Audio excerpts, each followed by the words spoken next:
Eyewitness News at 7 starts streaming now. And storms are moving through tonight. The timing and the impact you could see overnight. Also ahead, the man accused of killing Chicago police officer Andres Vasquez Lasso appears in court. Plus, new endorsements in the Chicago mayoral race with election just 2 weeks away. And the holy month of Ramadan begins. We're hearing from one local Islamic group about what this time of year means to them. And later on, giving girls the love of double dutch. This is my favorite story of the day. Of course, the group that formed during the pandemic and the big contest they have this weekend. We wanted you to try this. Right. They're amazing. But we couldn't find the rope because that's the real skill. Right, the turners. Right. The turners are there. You could do it. You could help me out on this. I've seen you We're double gonna dutch. I don't want to hurt you. But we're going to talk. I mean, just because I can't do that. Whatever. It's going to be fun. It's a great story. We'll tell you more about well, thanks for joining us, everybody, on this Wednesday. I'm Cheryl Burton. I'm Rob Elgis. Let's begin tonight with the rain and possible thunderstorms that'll be moving through our area overnight. Meteorologist Haisel Martinez is joining us now with the ABC 7 AccuWeather forecast. And looking outside our State Street studios, the rain is coming down hard, Haisel. Yeah, we have some rain around, and that's going to be the case here for the next several hours. A temperature close to 50 degrees, though, so it is a mild rain that we're seeing right now. Very light wind, but that wind picks up a little bit as we head through the overnight hours. As we go through tonight, our temperatures are not going to move much from where they are right now. We will eventually have our temperatures drop off into the mid and upper 40s. And that's going to be right around midnight. Notice here, we haven't dropped much throughout the day. Today, our high close to 50 degrees. The lakefront right now at 48, Oak Lawn at 49, Yorkville at 46. But yes, seeing a little ribbon here of some steady rainfall downtown Chicago, falling all the way through Oak Park and through Bloomingdale as well. You can see kind of like a little strip here of some rain. We're going to continue to have this on and off rain. But if I zoom out, you can see that it's kind of just focused downtown right now. The rest of us are dry, but that will change as we head through the overnight hours and an area of low pressure moves through our area. Earlier today, we did have some downpours for our southern suburbs, and I wanted to show you here on Futurecast that as we get closer to 11 p.m., we do have the chance to have some thunderstorms in our area, potentially creating some hail and some lightning and thunder overnight tonight. We'll talk more about all of this here coming up in a few minutes. So we'll see you again. Thank you. The man accused of murdering Chicago police officer Andres Vasquez Lasso appeared in court for a bond hearing today. In court today, attorneys for 18-year-old Stephen Montano tried to paint him in a different light. Our Mark Rivera shares what happened in court today. There was a brand new bond hearing for Montano today since he was injured during that shooting. His public defender today trying to emphasize his connection to the community, saying he was even a mentor in Little Village. The judge, however, denying bond, saying he is a danger to that very same community. Chicago police officers packing the courtroom for today's status and bond hearing, where 18-year-old Stephen Montano was seen for the first time in court over Zoom. Gauze covering his injured right cheek, where he was hit by a bullet from Officer Andres Vasquez Lasso. Montano's public defender painting the 18-year-old as a young man trying to live right. She says he was a mentor to the running club at New Life Centers in Little Village, graduated with honors from his K-8 Little Village Academy, and went to selective enrollment Westinghouse High School before dropping out his senior year. This is just another example of a coward criminal trying to escape justice. He knew exactly what he was doing the day he killed Andres. Chicago FOP President John Catanzara there with police to stand for slain officer Andres Vasquez Lasso, shot and killed, prosecutors say, by Montano after a foot chase near Sawyer Elementary the afternoon of March 1st in front of children who had to seek cover under a slide. Andres gave his life. He will never be here again to defend or speak for himself, so that's what we're here doing for him. The judge in this case saying, quote, "You murdered a Chicago police officer and you murdered him in cold blood." And, quote, "You are caught on scene, red-handed." Montano was denied bail. Prosecutors say the entire incident is captured on Vasquez Lasso's body camera. Now he could spend the rest of his life in prison. It's sad we got rid of the death penalty because this would be a prime case for it. New Life Center says Montano last was with them as a participant in 2021 and worked with them for a summer as part of the city's Chicago Youth Services Corps. His next court hearing is April 5th. At the Layton Criminal Courthouse, Mark Rivera, ABC 7 Eyewitness News. Mark, thanks so much for that. 2 Chicago police officers were injured overnight in this accident. Police say a car, which may have been stolen, blew through a red light at North Sheridan and Pratt in Rogers Park. 3 people were arrested. Those officers are expected to be okay. The family of a Northwest Indiana grandmother is devastated after she was killed in a crash on Chicago's northwest side. A relative says last night, 78-year-old Zainab Subo was riding in a car with other family members when a driver slammed into them. This happened at Peterson and Kimball. Their car flipped over and Subo was killed. I couldn't have asked for a better mother-in-law. She truly was a great soul. I will miss her deeply. We will all miss her deeply. Driver of the other car was injured and charges are pending. And a search tonight is underway for a student who shot and seriously injured 2 faculty members at a Denver, Colorado high school. No students were hurt. Police say the suspect was on a safety plan at East High School, which required him to be patted down daily for weapons. During the search, administrators found a handgun. The suspect fired several shots and then took off. The gun has not been found. There's always somebody threatening to come shoot up the school. There's always something where we're on lockdown. Like, we have a lockdown damn near every other week or every other day. It's so consistent. It's like, it don't even surprise me no more. The school will be closed for the rest of the week. In the corruption trial of the so-called ComEd 4, prosecutors tried to make a direct connection between ComEd hirings and Michael Madigan. The 4 defendants are accused of trying to bribe the former House Speaker for favorable legislation for the utility company. Michelle Gallardo shares today's testimony. Government prosecutors got to the heart of the bribery accusations against the so-called ComEd 4 today. They spent the day attempting to connect the dots between various hirings and contracts and former House Speaker Mike Madigan. With ComEd's former general counsel Tom O'Neill on the stand, government prosecutors today drew a direct line between ComEd's big legislation pushes and a law firm contract ComEd first entered with Reyes Curson in 2011, right around the time the utility company was lobbying the General Assembly to override then-Governor Pat Quinn's veto of a bill critically important to the utility. The law firm was headed by Victor Reyes, a political ally of Mike Madigan. The contract was then renewed in 2016 amidst negotiations to get yet another bill passed, but not before O'Neill says he experienced significant pushback from lobbyist Mike McLean and CEO Anne Pramaggiore when he tried to significantly scale it back. "I'm sure you know how valuable Victor is to our friend," wrote McLean in an email to Pramaggiore dated January 20th, 2016, adding that, "I know the drill and so do you. If you do not get involved and resolve this issue of 850 hours for his law firm per year, then he will go to our friend. Our friend will call me and then I will call you. Is this a drill that we must go through?" Our friend is, according to the indictment, one of the ways McLean often referred to Mike Madigan, who in 2017 appears to have exercised his influence with the utility once again, this time to get another political ally, Juan Ochoa, appointed to the ComEd board of directors, bringing with it an $80,000 a year paycheck. The appointment was finalized 2 years later. "I had some concerns about someone from the Speaker's office serving on the board," said Tom O'Neill in court today, adding that despite this, Anne Pramaggiore wanted to go forward. She thought it was important, he said. On cross-examination, O'Neill said that at no time during either of these instances did he feel that if the company did not go forward with either the board appointment or the legal contract, that would result in Madigan refusing to push forward their legislative agenda in Springfield. At the Dirksen Federal Building, I'm Michelle Gallardo, ABC 7 Eyewitness News.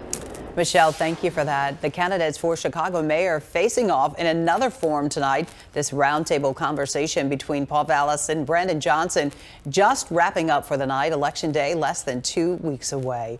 But earlier today, former Illinois Governor Pat Quinn endorsing Paul Vallas. Quinn said Vallas would stand up for Chicagoans against companies such as ComEd. The utility is hoping for a new contract with the city, just as some former executives are on trial for corruption.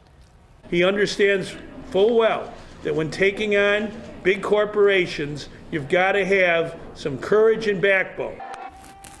Brandon Johnson visited a church in Inglewood today talking about his plan for universal child care. The grandmother of Laquan McDonald, the teenager killed by a Chicago police officer, called on people at the event to support Johnson. Give him a chance. You give that man a chance, you never know what outcome gonna come out about that. Well, the election is scheduled for April 4th. Sources tell ABC News the grand jury weighing charges against former President Donald Trump could convene tomorrow. From there, a decision on whether Trump is indicted could come at any moment. Jurors will weigh evidence presented by prosecutors, part of the Manhattan District Attorney's investigation into an alleged hush money payment to adult film star Stormy Daniels. In a separate investigation, a federal appeals court today telling Trump's lawyer to turn over documents to prosecutors investigating classified documents found at Trump's Mar-a-Lago estate in Florida. And there is a new life-saving resource for victims of domestic violence. DuPage County is introducing a QR code that will allow victims to get help safely and discreetly. A woman who works directly with domestic violence victims telling our John Garcia this is a game changer in assisting people who need help. When Kathleen Savio was found dead in 2004, her death was initially ruled accidental. She told relatives of her fears that her ex-husband, Drew Peterson, would kill her, but she never got help until it was too late. And maybe it would have changed her outcome. Maybe she'd still be here, and in essence, so would Stacy. Drew Peterson was eventually convicted of Kathleen Savio's murder in 2012, but the disappearance of his fourth wife, Stacy Peterson, remains unsolved. DuPage County State's Attorney Bob Berlin is introducing a QR code similar to this dummy code that first responders can share with domestic abuse victims on the scene. It leads survivors to services that can help them discreetly without alerting the abuser. The whole idea is to provide victims and survivors with as much protection as we can. The state's attorney says cases of domestic abuse in DuPage County have risen in the last year, from 1,571 in 2021 to 1,743 last year, an increase of nearly 11%. Nicole Ousley deals with victims who are often too scared to find help. Now your abuser doesn't know that you're looking for counseling in order to help yourself. The QR code is initially going to be used by first responders to share with victims, as demonstrated in this training video. Norma Peterson's organization, Document the Abuse, has been using a similar system in offering help to victims and protection from their abusers. So what they're looking for is a safe way to communicate with victims at the time of any incidents that could occur, so they don't want to cause any more trauma or damage. DuPage County officials plan to make the QR code and the links to services available to the general public. They plan to post it in public places. They say ultimately they believe it will save lives. In Wheaton, John Garcia, ABC 7 Eyewitness News. John, thank you for that very important story.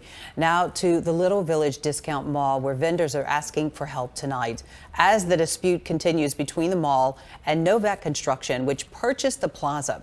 40 vendors were expected to vacate this week after the mall owner did not reach an agreement on a lease extension with the mall operators. A judge then granted an order so tenants don't have to leave this week, but the vendors want more time. We need a relocation. That needs to be, we need something fair for us. We did reach out to Novak Construction, which said it does not comment on active litigation. Vendors are hoping to find out tomorrow about another extension. It is the first day of Ramadan. And it is the holiest month of the year for Muslims. So joining us tonight is Dr. Abdul Ghani Mahdi, the chairman of the Council on Islamic Organizations of Greater Chicago. Welcome to the show. Thanks so much. Thank you for having me. So tell us about this very important holiday, Ramadan. Well, Ramadan is usually the month where the Muslim community and whether here or abroad come together and go through the worship of fasting. As you know, fasting has been a tradition for all faith, not just for Muslims. However, for the Muslim community, this is the month where we fast from dawn till sunset. In addition, there is a night prayer where the Muslim community will gather together in different mosques, and they perform the nightly prayer. So it is time for self-cleansing, self-reflection, connection with each other, connection with other communities, and it's a month of generosity. It's a month where many families get together, break fast together. Many communities get together, and also the Muslim communities frequently will invite other members of other faith to break fast with them. So there's many interfaith dinners, or iftars, what we call them, that happen during this month, where we invite our neighbors and our neighboring churches and other faith to be with us during this month and break fast with us. Dr. Hamadi, talk about that. There is a large Muslim population in the Chicago area, and what kind of events are happening in the area during Ramadan? Well, I mean, for us, the Council of Islamic Organizations is the largest organization that represents most Muslims in the Chicagoland area. So we encourage our member organizations and member mosques to connect with their neighbors. So we have an annual interfaith dinner with the Catholic, with the Catholics and with other faith as well. We also invite, as I mentioned, neighbors. We invite civic leaders, mayors in the surrounding area, so we can share our breakfast, our iftar with us, what we call our dinner, and we connect with each other and talk about common concerns. And for our youth, for example, we have as you already know, in Chicago, many people that are not able to even afford food. So we have services that we pack food, we pack packages, and we distribute to the local people that are less fortunate in Chicago South Side or other areas in the neighborhood. Dr. Hamadi, you talked about the generosity portion of this celebration, but this year many Muslims, of course, are thinking about the recent earthquake in Turkey and in Syria. You actually visited the area shortly after that earthquake. Please share your experience. What did you see? How can you help? And how can we help now that some weeks have passed? Yeah, actually, only 8 days after the earthquake, I went on a medical mission with the Syrian American Medical Society, or what's called SAMS, and we had multiple specialties, including orthopedic surgeries. What we saw is devastation, especially in the northwest Syrian area, since that area was isolated from the world, and no help, no United Nations help or any other help actually entered into the area. So many people became homeless, obviously, because the houses crumbled on top of them. I saw many families that were wiped out, and unfortunately, one child maybe survived out of the whole family. I visited multiple hospitals there, where there is multiple victims of the earthquake, and many of them may end up losing limbs, or other than losing family members. So the need is great. They have no shelter. They have no food or necessities. It was cold there, so they need blankets and all essential necessities that we take for granted here. So the help is needed in many ways. Really wonderful ways, and we've been trying to talk about that a lot. People have been donating food and money, of course. Even though it's miles away, people can still feel the pain, and sharing that experience you just shared with us. I know the continuing efforts will be ongoing. We thank you so much for joining us, Dr. Hamadi. You are also the chairman of the Council of Islamic Organizations of Greater Chicago. Thank you and bless you for all that you've done and you continue to do on behalf of people and making their lives better. Thank you very much for having me. Yeah, very well. Good job there. So much help is needed. Let's talk about some new food options today at White Sox Stadium there. New sneak peek at the ballpark. We've got the menu for you just ahead. First out west, landspout leaves a trail of destruction. Some bad weather still hitting that part of our country. Next.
More weather damage in Southern California. A landspout has tore the roofs off multiple buildings, damaging cars and injuring at least one person. Urban search and rescue teams looking for anyone potentially trapped in the wreckage. Landspout's a type of weaker tornado that forms closer to the ground. That one did some damage. I know, and it takes such a short amount of time. Yeah. Just seconds, minutes, and just, wow. Yeah, we know that here with some of the Yeah. devastating tornadoes that have come through over the years, but they can't get a break out there. I know. It's terrible. Every day it's something more dramatic, you know, more every day, rain, and they think they're, more you know, snow. recovering, and then, yeah, it's been rough. It's a lot been going on the West Coast there, so, but we got some rain here in our area. A little It's bit, been yeah, right now. coming down pretty There it hard is. outside on our State Street studios. You can kind of tell on the first floor here, you can hear it pounding because we have some like glass windows or glass. That's when you know it's coming down. Yeah, it's coming down hard, so. So Martinez is here look with at your that. forecast. Yeah, out on State Street, we could see it on Wacker Drive. We just showed. It's raining downtown right now. Yeah, it is raining out there right now. And we're going to continue to have this on and off here through tonight and through very early tomorrow as well. The other thing to note here is we're at level 1 of 5, so the lowest level here for the chance to see some severe weather. And notice it's south of the city, so into our southern suburbs. And the thing with these is not going to be the spin. It's more so the chance to have some hail. That is why we are under that 1 out of 5 severe risk for tonight, as we could have some of those thunderstorms move through the area, and that's going to be right around midnight. So if you hear some rumbles of thunder, those are some thunderstorms pushing through. They will be fast moving but could produce some hail as we go through the overnight hours. So here's a live look at radar showing you that there's not much going on right now, but there is a front that is just near us, and that is why we have that potential to have some of those thunderstorms later on tonight. But for right now, a lot of us are just seeing maybe a little bit of some mist here and there. Downtown Chicago, we're stuck in this little strip of some heavier rain, but it's just one little strip, and that will start to move out of here. And then for the rest of tonight, we kind of calm down a little bit, but then things pick back up as we get closer to midnight. Temperatures out there right now into the mid and upper 40s, so it is on the mild side. Our high temperatures are actually going to be reached right around midnight, and then we start to fall as a cold front moves through the area.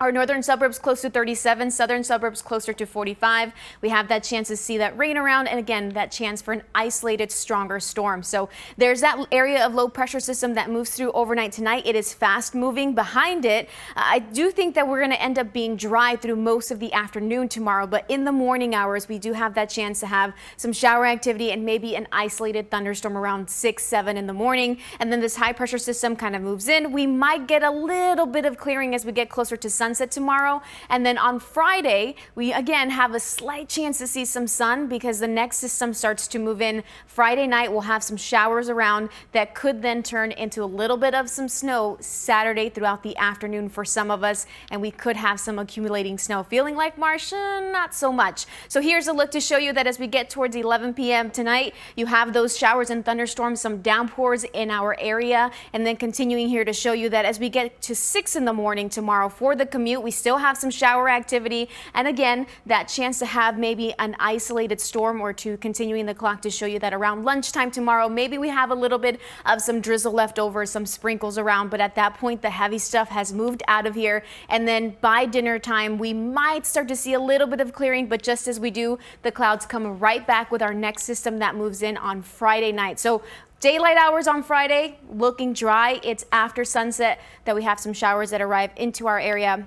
They'll be on and off through the overnight hours, and then into the morning hours. That's when we have the chance to switch over to a little bit of some snow. If you're like, wait, what? When is it going to rain? When is it going to snow? So tomorrow morning, early on, we have that chance for some rain and some storms. Friday, daylight hours are dry. Evening, that's when we have some rain. And then Saturday, we do have some rain and snow in the area. Not really feeling like March here as we look at our 7-day forecast, but eventually we do get a nice day this weekend. Sun and clouds on Sunday with a temperature just closer to 50 degrees. Okay. Not bad, but I'll move over to show you that, I mean, it's overall below average here for March, so. But you said 50. I know. It's a win. And 50, right, and it's opening day next Thursday, right? Yeah. So what is that, Thursday? We're right on the... Yeah, next Thursday. So, okay. yeah, 40s likely. Okay, well that's better. It has snowed. It's been way sometime. worse Yeah, over the so- years. Yeah, that's Yeah, but probably a win. considering that our average high temperature is around 50 now, it's been chilly for this below time of average. year. Yeah, but we After can't really mild complain. The winter wasn't too bad, agreed, right? right. So we've got to like find gratitude where we can. Get there. Okay. Always optimistic. Right.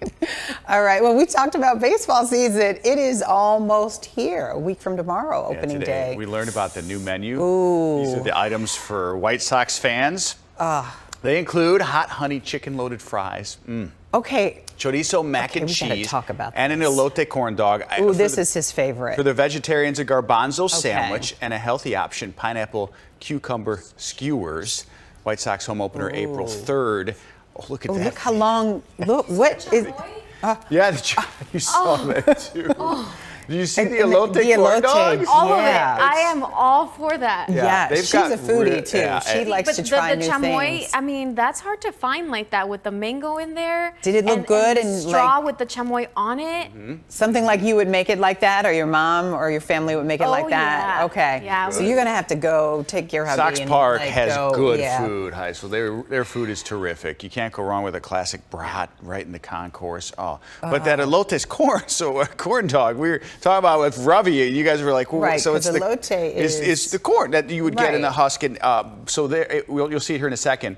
It's the corn from that on a corn dog. Right. So you get double corn. Blow my mind. If you like corn, that just bite that right I'm now. just a mustard corn dog guy. You a regular? Yeah, you gotta step out I'm so sometimes and plain. try something else. Then I saw your wife pretzels. cooks these gourmet She meals does. all the time. Right. You know, very I'll try different. those, but this So is you're gonna have to try that. This so is classic stuff. that I'm not going to the ballpark for that. Right. I'm going down to go. If it's Okay. not, maybe if it's not cheat day, right? Right. Right, which is a lot of days for me. When is it not there cheap? they are. Wait, okay, hot what pretzel. is a hot honey chicken loaded? That was How the do you first put thing, chicken in a fries. French fry? I think you top it with the fry.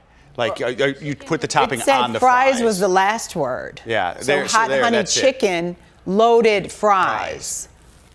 Oh, Put it on you top put of it on the the fry, so the chicken goes on the fry. Yeah. So that's like a nacho fry chicken-y. It's got a little bit of everything. Michelle, can we take this production on the road? Because Heisel, has to approve that special dish. The chamoy Right. and Yeah, the mango. chamoy, yeah. Give it the thumbs up. It And you looks like the pretty darn good. elote on the corn I dog, do even all. though you're a plain old mustard guy. Yeah. What kind of Grey Poupon? No, or regular just mustard? yellow. Okay. Bushman's just classic yellow. Right. That's good. Great. All right. Commercial. Pardon me. Just don't bring any Brussels sprouts because That's right. Oh, why did you start that up? You know, I we hate celebrated Brussels sprouts. his promotion With a Brussels sprout Brussels cake. sprouts cake. Brussels sprouts all Well, this isn't decorated. about Brussels It's sprouts so today. cute. All right, yeah, You don't get know him you'll started start. because I'm that will already it will hot be in 8 here. o'clock. Right. I'll get angry. It's getting hot in here. It looks good. So good job to the White Sox. Talking about savoring things and delicious Okay. foods, right? Savor Lincoln Park. Oh. Look at this indoor food festival. It's happening tonight. More food. Our invitations must have got lost in the mail. At the Theater on the Lake, ooh, I love that location. The Lincoln Park Chamber of Commerce hosting this event to highlight the different local restaurants in the neighborhood. Look at them just enjoying lot of and smiles. talking and having fun. Yeah, a lot of Anything food. deep fried is Is that brisket? really good. Oh, So you do a good brisket. Yeah. You're really good. I heard through the grapevine. Yeah, I can do a brisket, Yeah. but probably not like them. That's a great event. Oh, Look at all have that. you been to it before? I'm just looking there. Yeah. Oh man, such a good. We okay. ate dinner too, and we're just Yeah. starving again. Won't buy that. But it's just like delicious. Let me get a towel.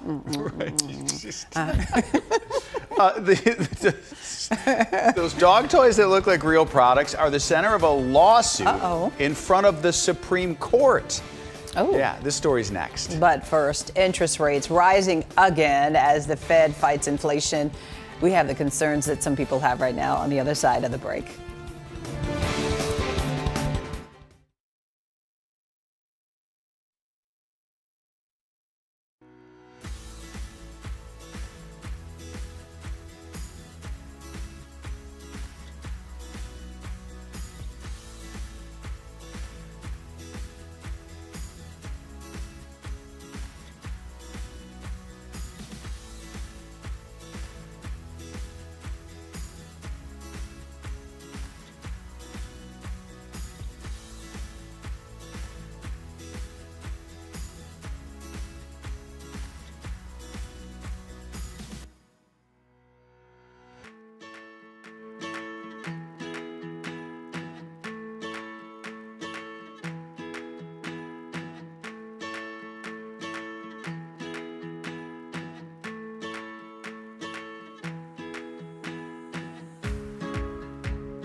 As expected, the Federal Reserve announcing today it's raising interest rates again. Today's hike, 1/4 percentage point. The Fed's been rapidly raising interest rates in an effort to curb inflation, but critics say those same interest rate hikes contributed to the failure of Silicon Bank and Signature banks and have created a lack of confidence in the U.S. banking system. My colleagues and I understand the hardship that high inflation is causing, and we remain strongly committed to bringing inflation back down to our 2% goal. A little dovish talking about maybe this could be it. The Fed meets again at the beginning of May. Whiskey, dog toys, and a brand battle. That is at the center of arguments made at the Supreme Court today. Jack Daniels is suing dog toy manufacturer VIP Products over claims of trademark infringement. VIP made a toy that looks like a Jack Daniels bottle. The High Court must decide when a humorous use of a brand logo or identity by another company violates federal trademark laws. That decision will have big-time ramifications on other companies, too. The Las Vegas Strip is about to change. All right, check out the new guitar-shaped hotel that was just approved. Oh, yeah. Where do you want to stay in the string part? Stem. That thing's going to be big. Also, the water slide that changes colors. Opening this summer up in the Wisconsin Dells. Now that's fun. Short right away. We'll talk about this stuff next. That could take you mind to places, like kind of. Good. All right. We'll be right back.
One of the oldest Bibles in the world is going up for auction next month. The Hebrew Bible is leather-bound and handwritten. The parchment dates it to sometime between the years, what is that, 880 and 960. Old. Professors who study the Bible say only the Dead Sea Scrolls and a handful of medieval texts are older. Wow. Sotheby's is expecting the Bible to go for this. Guess what? $30 to $50 million. I was thinking about going for it until I heard that part. I mean, to see the condition it's in for being that old. 880s to the 960s. And it was like parchment, so that stuff doesn't last. Because that's the first kind of paper that humans started writing on. Incredible. Right? It's old. Yeah. It's out of our budget. Yeah, but it was a nice story to tell. Those Jordan high tops, $2 to $4 million, that might be. I collect Bibles, though, from all over the world. Oh, so wow. that's why. Yeah, I do. No I idea. have a very vast collection. Really? Different languages. Yeah, so that's why when I saw that, I thought. But then I saw the price, and I'm not even gonna. Do you have one as your favorite? I never knew this about you. I could tell you the favorite one, but I won't. You okay? Yeah. Why not? I don't want the other Bibles to feel bad. Oh, okay, right. You love them all equally. Right. But what a neat thing. Well, then you can definitely appreciate that. I know, I do. Right. And I'm like a historian on that, like parchment paper and, where we first started writing words, human beings started writing. So. You should bring one in one time. I could. The one that you like the most, The but most? not the favorite. Okay. I get you. Yeah. A new guitar from the They're all Bible shapes to and sizes too. Yeah. Yep. Mm-hmm. But from guitar to Vegas. Okay. Or from, I don't know if we should do that. This is going to be built on the Las Vegas Strip. It's going to replace the volcano at the Mirage, and county officials signed off on the new building today. Hard Rock International plans to build the tower as part of its deal to buy the Mirage's operations from MGM Resorts. The existing hotel tower will remain open during construction. Looks cool. You were saying there's one of these down in Florida. Right, down in Florida. I was there to see Chris Rock right after the incident at the Oscars. He performed at the hotel at the one in Florida. Is it a Hard Rock? Do you know? I believe it is Hard Rock, so- yeah. And it looks, and you Yeah, can see top the of its lights at lights, night. right. Yeah, they So shine they up light at it up. night. Yeah, you can see them from miles away. It makes sense because Clear their night. logo, Hard Rocks, was the guitar. So Right. that would be pretty neat. Like, which part would you like to live in? I don't know. I would like a good view. A Get good- me up oh, there high to everything's look, good, because though. that's what you go to Vegas for, the view. Right. Is that really?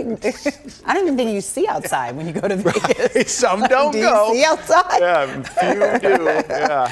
All right, there is a new attraction at a very popular vacation spot in Wisconsin. Noah's Ark Water Park is bringing in the chameleon, yes, to the Wisconsin Dells. It is a color-changing water slide. You can see 74 color-changing lights, and then you can hear the music when you go down the slide. Oh man, this is really nice. Noah's Ark opens for the season on May 27th. Oh, so not far away, a couple months. I don't know. I mean, like, you could start thinking things and having hallucinations and colors and psychedelic. A lot of colors, yeah. Yeah. Well, I just close my eyes the whole time. Oh, you do? You get down You don't there look? and then you shoot out. If you put on goggles, would you look? I guess you could. Yeah. Because do you go head first or back? I would probably way? go on it looks like you're on a tube. Feet first? So I would. Oh, you go. Yeah. But some people still go back Yeah. first. I've not been to a water park in forever. That Dells is a Or lot like of a fun. shoot or anything? You haven't done that in a while? But if you have kids, the Dells is Right. where it's at. It's so fun. It's a fun Yeah. place to go at least once. Right. The Yeah. food, the fun. I mean, Short so many drive, things too, to do. relatively Right around the corner, right? And May 27th is too.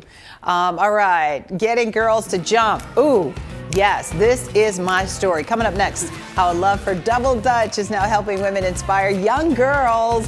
But first, everybody, let's check in with Heisel. Can you do double Dutch, Heisel? Absolutely not. Oh, we can teach you. I Just wish wait. I was that coordinated, but the Oh, answer is just no. And if you Stay can jump tuned. up and down, right? I Right. think she That can is do the it. basic way to start. But, not you know, that people easy. are It's not dodging that and easy. jumping over raindrops tonight in puddles. Yes, we do have some rain that will be around tonight. Right now, a lot of us just seeing some drizzle out there, but we will have another round of some pockets of heavier rain and perhaps a few thunderstorms as we get closer to midnight. We'll talk more about that coming up.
Local women are using double Dutch to inspire children. It started as a way to get kids active during the pandemic, and now it's leading to national competition. Leah Hope shares their story as we celebrate Women's History Month. Practice is focused at Thule Park as the Jumping Juniors will compete this Saturday against double Dutch jumpers from across the country. Before the pandemic, these girls from around Chicago had never jumped.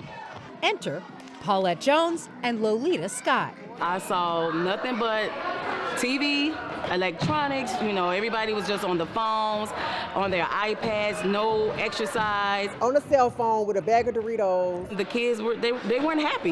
You know, they were in the house just basically doing nothing. We need to get these kids out, introduce them to what we, you know, had as a child, some old school fun. We were jumping every weekend, and we both were telling each other, you know, our own kids don't even know how to jump, and we definitely need to do something for kids and teach our own kids how to jump. So they did in 2020. Since then, they have had 300 girls go through their Double Dutch camps and 22 who compete. I want you to do your coordination. Scott, a career counselor, and Jones, an accountant, took what was a hobby for them and turned it into an outlet, an opportunity for their kids and grandkids and many other girls. In addition to teaching the skills of this ancient activity, the women also offer lessons in life skills and conflict resolution. It brings joy to our heart to see the girls grow, introducing them to different things. For them to have somewhere to come to feel safe, to have adults that they know care about them, to get a bond with them, and to have that bond with them, and for them to know that they can come talk to us about pretty much anything is just a great feeling. The competition is this Saturday here at DuSable Museum, starting at 11 a.m. You can buy tickets to watch, or if you have a young lady who wants to start jumping, Jumping Juniors opens registration for its spring session next month. In Washington Park, Leah Hope, ABC 7 Eyewitness News. So Leah can also do that. Well, I had a conversation with her before she did the story. Okay. She has a 3-year-old daughter who's almost 4, and she was saying she's got to help her child start doing that. Leah is not versed. She's not. No, not in Double Dutch. This is a perfect time to learn. You know, I used to do it at school. 8 o'clock, 7 o'clock in the morning in elementary school. Oh, imagine that. All right, so Here this we is go. that All right, Billiken Parade. Yeah, go. Yeah, I was doing it. Here's an aerial view. Yeah, that's the grown-up me. Yeah, so that was how long ago? Was that was it Bud Billiken? That might have been 10 years ago, but I've got several now. This one was probably 15 years ago. I was double dutching on a moving float. A moving float. How about that? So yeah. This is, okay, you're alternating legs here. Right. Then you do like a double leg right here. Right, that's called a pop-up. Pop-up. So this is the pop-up. Right. Boom, boom. And you got to pop the whole body. That's why the ropes Which one's got harder? The pop-ups are hard because harder. you're taking your whole body up. You know, double dutch is just dun dun dun dun dun dun dun dun. You see, you call that move digging in your potatoes. All right, and you're getting prepared. They call that, yeah. I love potatoes. I think I might be able to get to jump, but so the big skill is the turners. The turners. Right. You have to have really good turners. Right. To and be they've got to be in successful. sync. Right. With your movements, and so those girls knew. And that's just a vibe, right? Right. Like then you get into it. And it's just like you flow. go. And I mean, this is what we did. We showed up before school every morning. We would walk and we had our own ropes. We would bring them at 7 in the morning when school started at 8 o'clock. But we do this for an hour. See, and I can still do it. I did it at Bud Billiken last year, last August at the parade. Mm-hmm. You know, it's getting a little harder every year.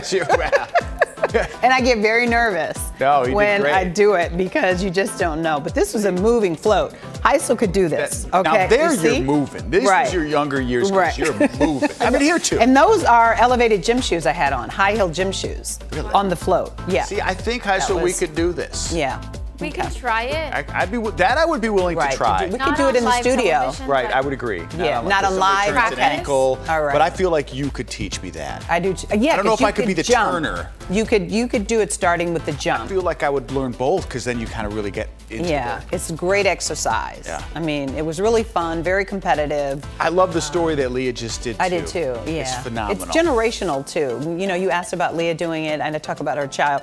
It's generational and it's cultural too, and it's traditional. So, and there is a group here in Chicago called 40 and Older, that all the women in the club are 40 and older. We've had them on before. Yeah. I don't know if it was this show, but we've had them on before. Right. So you don't qualify yet. You got to be 40 before. Right. Yeah, that life. Okay.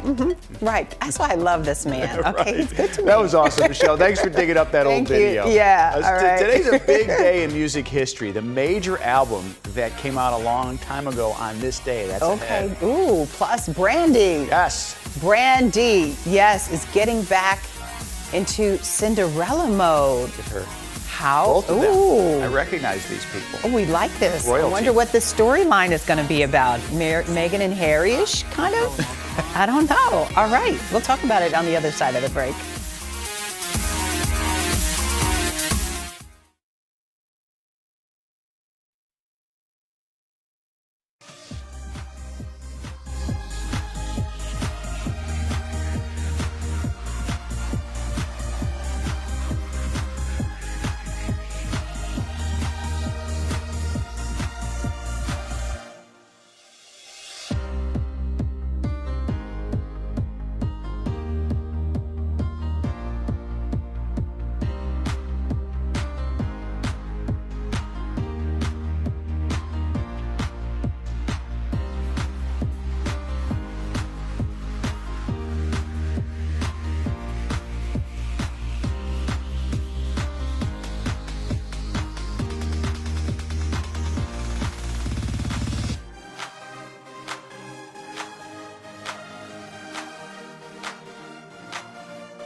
Have a seat, Hi. So we're going to surprise you now with Double Dutch in the back. No, I'm kidding. No. They are The here for Turners you. are ready. It's time for a throwback to the 90s. Brandy is returning to the role of Cinderella. Set footage shows her in costume for the new Disney Descendants Rise They look of Red exactly the same. movie. They look the same. And what? They look the same, Oh, I think. okay. Yeah. And Paolo Montalban is also seen back in the role of Prince Charming. Make that King Charming, see?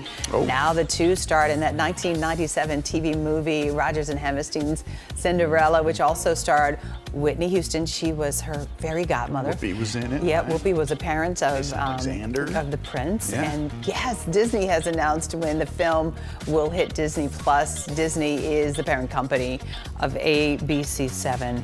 On a personal note, Yes. this was groundbreaking. Oh my gosh, And yeah, we talked. moving, I remember discussing it because it was yeah. a woman of color had not played Ever Cinderella. in the history. princess. Yeah, Ever. princess. Princess for Disney. Right, right. And also the Prince Charming was a man of color. So, and then the parents, Yeah. you know, Whoopi Goldberg played the parents. It was so trailblazing and groundbreaking. Whitney Houston was in it, you know, the last time they worked together. And it was just so much pride. You know, I'm getting welled up because everybody in my community were watching this, and the feelings that I got, they looked on TV, little girls said, I could be that, you know. And it was Makes such a a difference. and it was such a great production too. It does make a difference. I mean, a big time fabulous. difference. And The soundtrack. do they not look like Like the same. This is 97. Right. And here we are in 23, and they're still It's like 26 yeah, years ago. This is it again. Glowing. She's got blue hair though. I like that. Cinderella do this, Cinderella do that. In my own. I like to little see the behind the corner. scenes too, because you see like you're it transfixed raining? for a moment. We go back and then you, oh no, that's at modern that. times. I So love neat that. stuff. I can't wait. It's gonna be good. Ooh, I love her hair. Today marks the day a musical and cultural revolution began. Yes. On March 22nd, 1963, 60 years ago today, the Beatles released their debut album, Please Please Me. Less than a year later, the band appeared at what you see in the Ed Sullivan Show. And Wow. The rest is history. That- The Beatlemania began. Oh my goodness, the Ed Sullivan Show was destination television.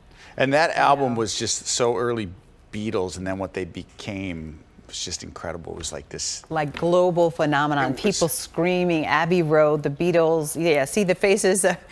I mean, and they were young teenagers, so talented. And still today, you know, if any of them perform solo, the ones who are still alive, I like they to sell see out the old stadiums. black and white TV. Yeah. It's good.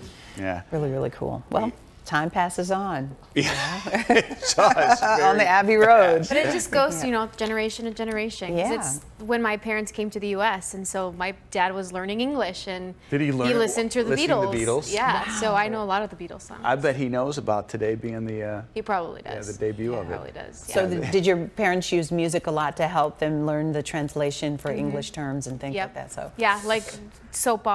yeah, And, soap operas. Yep. Okay, And the Beatles and Frankie Valli, like all of that. Do they still watch soap operas? Telenovelas. Yes. Well, telenovelas, that's totally like That's a whole next nother level. thing, right? It's a whole other Right. I try to genre. do that to learn Spanish. I Oh, watch right. telenovelas. And a lot of Americans have no idea how I'm monstrous fascinated. huge they Yeah. are. And they're seasonal. Yes. So, like, everybody can, just so many things can happen, and then that's it. Yep. So, Oh, Yeah, I love fun it. stuff. So I love all of the sharing culture, of course. it is so neat. We really learn a lot. nice. Yeah. We're doing weather here, right, Michelle? Yeah, your full weather. Okay. Oh, here's a live look outside State Street. You can see it's raining. People have on ponchos. Yeah. And not the best there. weather, Yeah. Heisel, but you said it was coming. Yeah, we that. have some wet weather around. No, and- so- Is Dave Lee? Dave, just Yeah, you yeah. on camera, step in there. So we got to say real quick, we're Right. shooting promos. Right. Yeah, he keeps Yeah, trying to get he out of keeps camera. We can backing keep up. pulling out. There you There go. he is. Hey, yeah. Dave. We've got a crew of like at least a half dozen dudes. Right, They're all yeah. hiding now. They're hiding now. But we're shooting right. promos that will air of us as a team, guys. We're right. a team. Yeah. In this and together hashtag. I think Dave Lee created that term for us in the pandemic. It reminds us of Yeah. the Hiding behind the behind scenes the of cameras. they quickly disappear. It's like Cinderella behind the scenes. Right. We've got right. So you might see that in the coming weeks or months, but we're glad the crew's with us because it's a late night for them. They've never seen this show. They're a little baffled. They can't understand what actually has happened in the last Like, wait, 53 minutes. Yeah, this is not like the show you do at 10. Right. And it's not. They haven't filmed much this show because it's not much they can film apparently. I don't know. They're here for My feelings are hurt. Don't be hurt because we're not going anywhere later. Anyway, welcome to the crew. They've had a chance to Yeah. experience the 7. Maybe we've gained a couple viewers, Heisel. Yeah, we have so much fun during this show, right? It's pretty fun. It's So pretty fun. silly sometimes. yeah. Laughing the entire time. All right, overnight tonight, we do have some rain that will be around. We're at the severe risk 1 out of 5, and that severe risk for the most part is the chance to see some thunderstorms. Not so much worried with the spin with these, more so the chance to see some hail with some of these thunderstorms that we get as we go through the overnight hours tonight. So here's a wide look to show you that we do have just a few sprinkles, some patchy drizzle around in the area, and a closer look here at Live Doppler 7 Max showing you a little bit of some green that pops up here and there. That's just patchy drizzle that is around, but we will have another round of some downpours and some thunderstorms as we get closer to maybe 11 p.m. and midnight. Temperatures out there right now into the mid and upper 40s for a lot of us, so it's a milds out there for sure. O'Hare at 49, Midway at 49, Plainfield also at 49 degrees. Overnight tonight, our temperatures expected to drop anywhere from about 37 degrees for our northern suburbs, southern suburbs closer to about 45. So there's a fast moving system that moves through. That's what gives us that chance to see some small hail overnight tonight and mainly for our southern suburbs. That moves out of here by tomorrow afternoon, but because notice it's just to our south, we'll still have lots of clouds around through the day tomorrow. On Friday, we get another system that moves in, but the daylight hours on Friday are looking dry. It is mainly as we go through the overnight hours that low pressure moves in, and with some wraparound moisture behind it on Saturday, it does look like we will have some snow as we go into the afternoon as this is starting to push out. Here's a closer look at all of this. So 11 p.m. showing you that right now on radar, it's just drizzle, but eventually we will have some heavier downpours and some thunderstorms that move through the area. Then stopping the clock tomorrow at 6 a.m. to show you that chance for an isolated thunderstorm or two. Again, the main concern with these is going to be the chance for some small hail, perhaps some medium-sized hail as well. Then as we head towards 6 p.m. for tomorrow, notice it is dry and we could have maybe a little bit of some clearing here and there, but the clouds come right back from that next system. Friday, again, daylight hours looking mainly dry. It's mainly in the evening hours, late in the evening and in through the overnight hours that we'll have some showers around. And then Saturday morning, it might just be some drizzle, but then that wraparound moisture comes in. And this is what I mean for that chance for some snow and rain for the day on Saturday. It's also going to be windy, so not looking like the best day there on Saturday. Again, tomorrow, it's early in the morning. We have that rain and perhaps an isolated thunderstorm. Friday, daylight hours are dry. evening rain and at night. Saturday, it's that rain-snow mix that we could have around. And then as we head into Sunday, not looking too bad on Sunday. I do think we'll have just a mix of clouds and sun, a temperature close to about 50 degrees.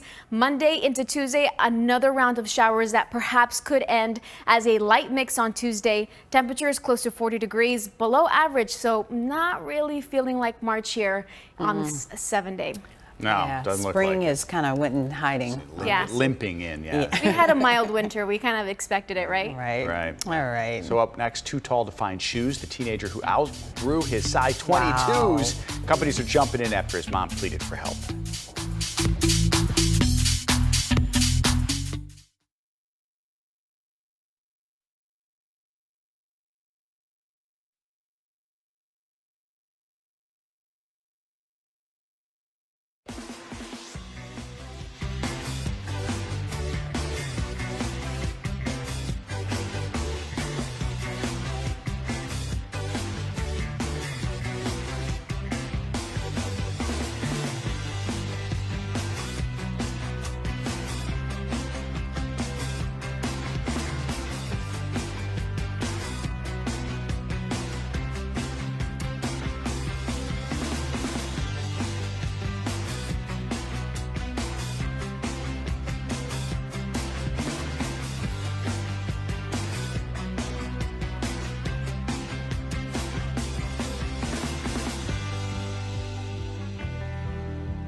Think about this, having to crowdsource to buy shoes. Eric Kilborn is just 14. But the Michigan teenager already is 6'10" Nice. and growing out of his size 22 shoes. His mom has been struggling to find him shoes and then posted on social media. Someone created an online fundraising page to help. Now shoe companies are reaching out to the family directly, trying to help Eric's dreams of playing in the NFL. Oh, he could play. Well done. Oh, yeah. He could block. Yeah, we're He going could to do other follow stuff. him. Hey, we'll there. see you at 10. How you doing? Hey, Bye, thanks for guys. watching.